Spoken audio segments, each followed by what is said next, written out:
Hi all, welcome back to our channel south Indian couple in Delhi. ఈరోజు మనం Andhra style spicy chicken fry ఎలా చేయాలో చూద్దామండి. సో ఫస్ట్ చికెన్ ఇలా క్లీన్ చేసుకొని ఒక ప్లేట్లో తీసుకోండి. తర్వాత ఆనియన్స్ కట్ చేసుకోండి, నిలువుగా కట్ చేసుకొని తీసుకోండి. తర్వాత స్టవ్ మీద కడాయి పెట్టి ఇలా ఆయిల్ యాడ్ చేసుకోండి. ఆయిల్ సరిపడా యాడ్ చేసుకోవాలి, చికెన్ ఫ్రై కాబట్టి కొంచెం ఎక్కువే పడుతుందండి. తర్వాత ఇలా ఆల్రెడీ క్లీన్ చేసి పెట్టుకున్న చికెన్ని కూడా యాడ్ చేసుకోవాలి. యాడ్ చేసుకున్న తర్వాత ఒక 2 to 3 మినిట్స్ తర్వాత ఇలా కలపాలి. ఇలా మనం చెక్కగరిటె వాడటం వల్ల ముక్క విడిపోకుండా ఉంటుందండి. సో అందుకు చెక్క గరిటె వాడటం బెటర్.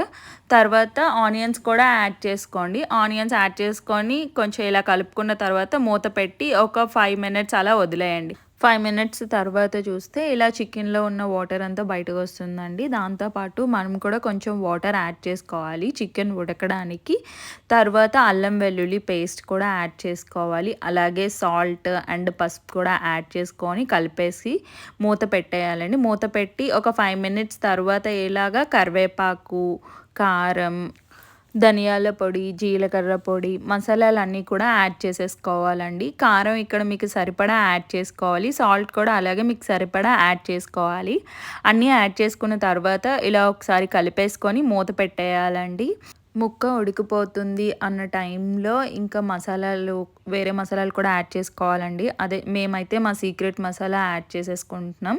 మీరు చికెన్ మసాలా ఇంకా ఇంట్లో ప్రిపేర్ చేసిన మసాలాలు ఏమైనా స్పైసీ కోసం యాడ్ చేసుకుంటే అప్పుడే యాడ్ చేసుకోవాలండి.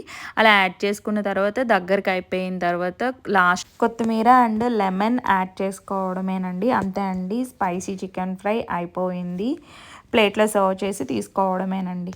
మీరు మా ఛానల్ని సబ్స్క్రైబ్ చేసుకోకపోతే సబ్స్క్రైబ్ చేసుకోండి. Thanks for watching.